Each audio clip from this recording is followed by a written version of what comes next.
Hey everyone, and welcome back.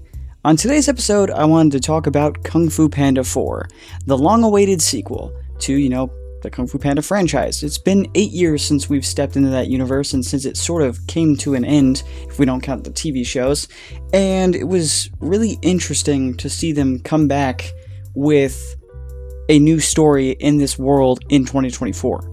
A story that was original, and a story, not to mention, that gave some past characters from the previous installments some redemption. I will say, as usual with the internet, half of the people are liking this film and half of them are hating on it, but I will admit that if the backstory of, the production of this film, what I've read, if that's true, that sucks. But just talking about the finished story that we got and that I've seen in theaters, I think it actually ended up being a pretty solid film and a pretty good story. Spoilers for anyone who hasn't seen it yet.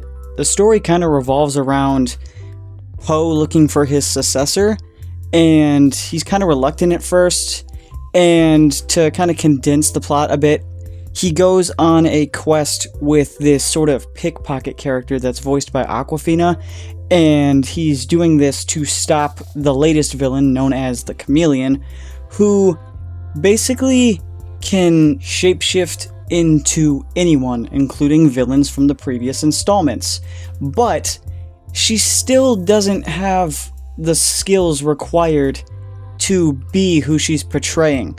So, towards the end of the film, it is revealed that the character that Awkwafina plays, I believe her name was Zen, she is revealed to have betrayed Po because the Chameleon had taken her in as sort of like a adoptive parental figure in the past, so that's kind of where her loyalty lies, and this betrayal gets the Chameleon Po's staff that can open the portal to the spiritual realm, and with this staff, the Chameleon summons past villains like Tai Lung and Kai, and I'm blanking on the peacock's name from the second film, but by summoning these characters back with the staff, she can steal their powers. So now she can shapeshift into anyone, but also have the powers that come with these personas. It was quite cool to see these characters come back, although the only one that is voiced by the previous voice actor is Tai Lung, and they give him a sort of redemption arc where he accepts that Master Shifu actually did make the correct choice in choosing Po as the next Dragon Warrior.